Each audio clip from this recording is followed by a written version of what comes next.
Hey guys, this is Jay Calderon with Jay Unboxing here, giving you my personal prediction for Chris Colbert versus Tugstsogt Nyambayar.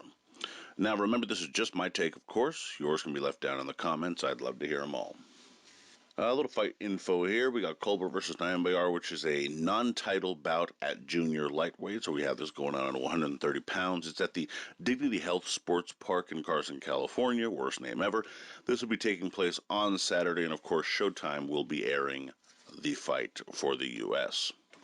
And it's an interesting fight with a kind of rare ability to say that the late replacement made the fight more interesting in a certain sense. Originally, the rising Colbert was slated to face veteran Yuriorkis Gamboa, who has kind of been sacrificed to any fighter south of 140 pounds that promoters seem to have some faith in for about the last 2 or 3 years.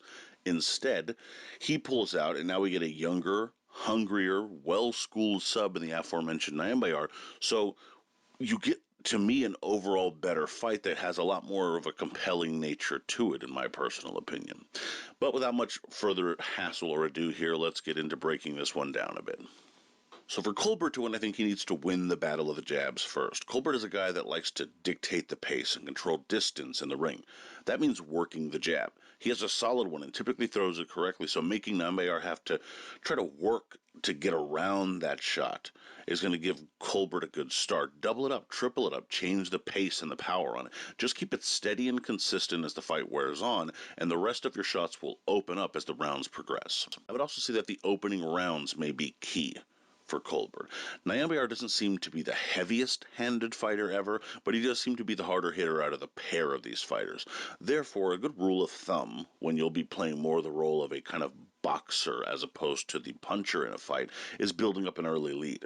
This helps Colbert kind of, ensure that if he gets stunned or dropped even later on, Nyambayar's shots start having more of an effect, whatever it is.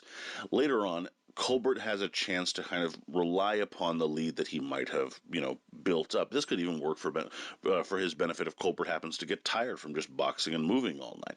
It might not be pretty, but building up a strong early lead could make the difference in the scorecards. And finally, be careful with keeping the right too low. One flaw in Colbert that he does have is where he keeps his right hand. The orthodox fighter does have a tendency to keep it a little bit low, especially as he's jabbing, which again I do think is important to him. So he's going to have to find that balance of making sure he stays consistent with the jab, but doesn't fall back on this tendency of having that right hand too low. This leaves him obviously exposed for a lot of left-hand shots against a fellow orthodox fighter.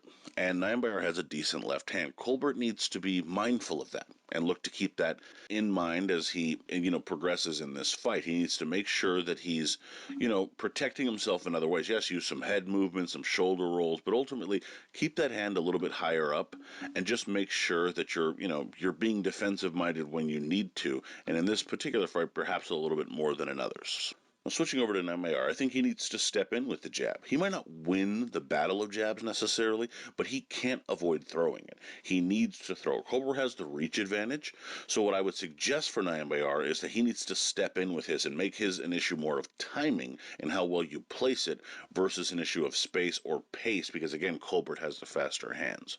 Step in and throw it hard. Make Colbert less likely to want to throw his own, and it will help push Colbert back and perhaps open up the other targets Nyambayar can then use to help exploit Colbert and, of course, have his best chance of winning. I would also say look to land the left hook. As mentioned, Colbert does keep his right hand low, which gives Nyambayar a nice big target, a great chance to score with that left hand. And he has a solid left hook, and that's certainly a shot that can work. Throwing the left jab and sweeping around it with the left hook might also do well.